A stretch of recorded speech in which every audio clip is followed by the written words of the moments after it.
I was 19 when I first started using drugs. I grew up in the church and went just about every Sunday, but I was more going, I think, because it was I looked at it more like a social club, to a place to go to see friends when I'm growing up. And so Christ was there in the church and wanted to have a relationship with me, and I wanted no part of it. I wasn't interested in learning about that. I was filled with just a deep depression. By middle school, I think, I was just constantly filled with despair and sorrow and just hurt and pain. And by the time I got out of high school, I was moving out of my parents' house as quick as I could and got quickly involved in drugs and alcohol. I was struggling pretty aggressively with pornography as well. Just anything that I could find to fill what felt like a bottomless pit in me. Kind of accompanied by some legitimately psychotic episodes. Like I had drug-induced psychosis that led my parents to kind of show back up. They had to disconnect and kind of distance themselves from me for some time because of how unhealthy I had gotten. And after I reached a point where I was so out of my mind, they kind of said, "You have to go to rehab. You're beyond, like, you're not healthy. You're gonna end up killing yourself."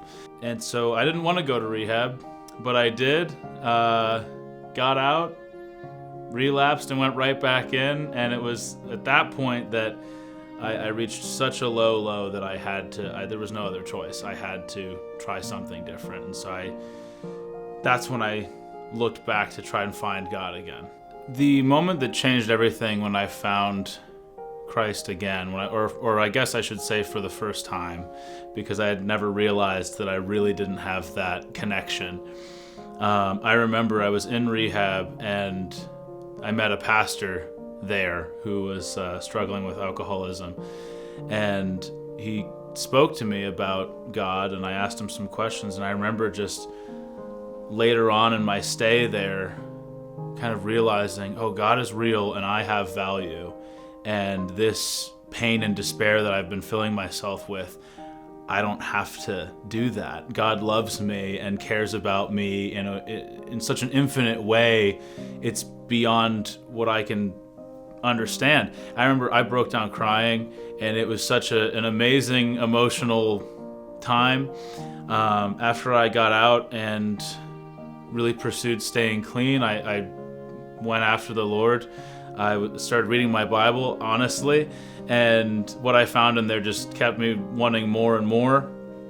And it wasn't until fairly recently, I should say, that I got involved with a group through church that helped me break away from my addiction to pornography, and that absolutely changed everything for me. I had realized that I had put at the center of my life sexual sin ultimately, and women, didn't allow God to be at the center. And once I was able to break away, it was like I woke up for the first time. I can't even quite put it into words. It's truly the most amazing thing I've ever experienced. Today I'm getting baptized because I had gotten baptized years ago for all the wrong reasons. Now I want to show that I am dedicating my life to Christ, that I am showing that I'm here to stay, and that I'm making my faith my own, and my love of Jesus Christ is first and foremost through all aspects of my life. On a throne of majesty, the Father's will complete. Here